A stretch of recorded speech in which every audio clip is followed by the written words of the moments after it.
The World in 80 Days, Chapter 5, in which a new species of funds unknown to the moneyed men appears on a change. Phileas Fogg rightly suspected that his departure from London would create a lively sensation at the West End. The news of the bet spread through the Reform Club and afforded an excellent topic of conversation to its members. From the club it soon got into the papers throughout England. The boasted tour of the world was talked about, disputed, argued with as much warmth as if the subject were another Alabama claim. Some took sides with Phileas Fogg, but the large majority shook their heads and declared against him. It was absurd, impossible, they decried, that the tour of the world could be made, except theoretically and on paper, in this minimum of time, and with the existing means of traveling. The Times, Standard, Morning Post, and Daily News, and 20 other highly respectable newspapers scouted Mr. Fogg's project as madness. The Daily Telegraph alone hesitatingly supported him.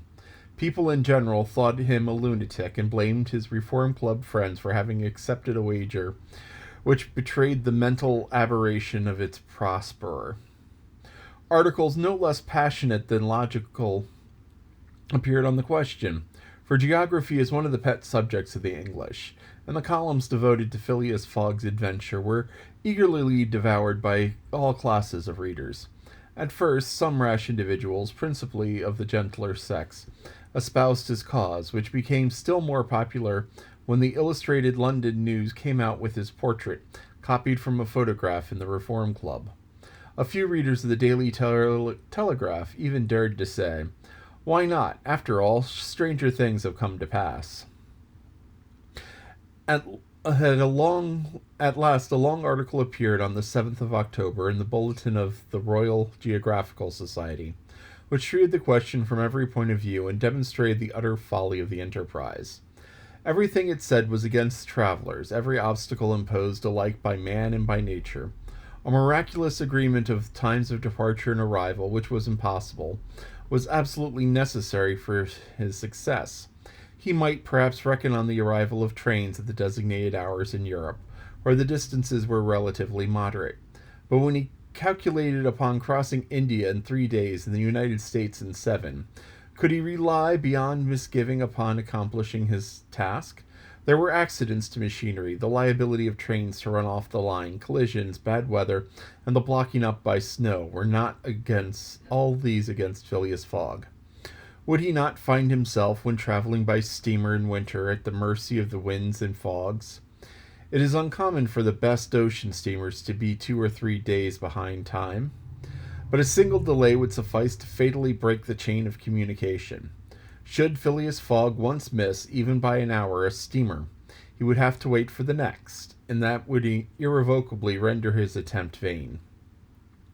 This article made a great deal of noise, and, being copied into all of the papers, seriously depressed the advocates of the rash tourist. Everyone knows that England is the world of betting men who are of a higher class than mere gamblers. To bet is in the English temperament. Not only the members of the Reform, but the general public made heavy wagers for or against Phileas Fogg, who was set down in the betting books as if he were a racehorse. Bonds were issued and made their appearance on the change. Phileas Fogg bonds were offered at par or at a premium, and a great business was done in them. But 5 days after the article in the Bulletin of the Geographical Society appeared, the demand began to subside. Phileas Fogg declined. They were offered by packages, at first of 5, then of 10, until at last nobody would take less than 20, 50, 100. Lord Albemarle, an elderly, paralytic gentleman, was now the only advocate of Phileas Fogg left. This noble lord, who was fastened to his chair, would have given his fortune to be able to make the tour of the world, if it took 10 years, and he bet £5,000 on Phileas Fogg. When folly as well as the uselessness of the adventure was pointed out to him, he contented himself with replying, "If the thing is feasible, the first to do it ought to be an Englishman." The Fogg party dwindled more and more, and everybody was going against him, and the bet stood at 150 to 200 to 1. And a week after his departure, an incident occurred which deprived him of backers at any price. The commissioner of police was sitting in his office at 9 o'clock one evening when the following telegraphic dispatch was put into his hands. Suez to London. Rowan, Commissioner of Police, Scotland Yard. I found the bank robber, Phileas Fogg. Send out without delay warrant of arrest to Bombay. Fix, Detective. The effect of the dispatch was instantaneous. The polished gentleman disappeared to give place to the bank robber. His photograph, which was hung with those of the rest of the members of the Reform Club, was minutely examined, and it betrayed, feature by feature, the description of the robber which had been provided to the police. The mysterious habits of Phileas Fogg were recalled, in his solitary ways, his sudden departure, and it seemed clear in undertaking a tour round the world on the pretext of a wager, he had no other end in view than to elude the detectives and throw them off his track.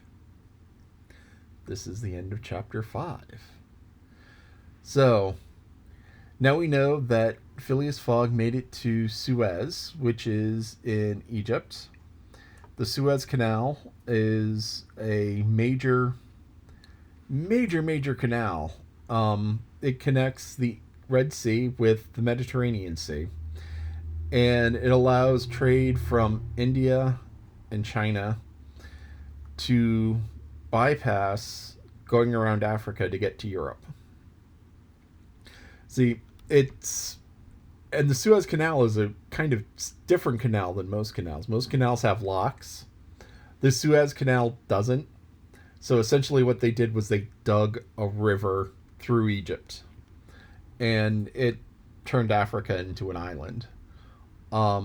Which sounds incredible, but the land by the Suez Canal is relatively flat and the ground is relatively sandy. So it's not that bad to dig out just everything.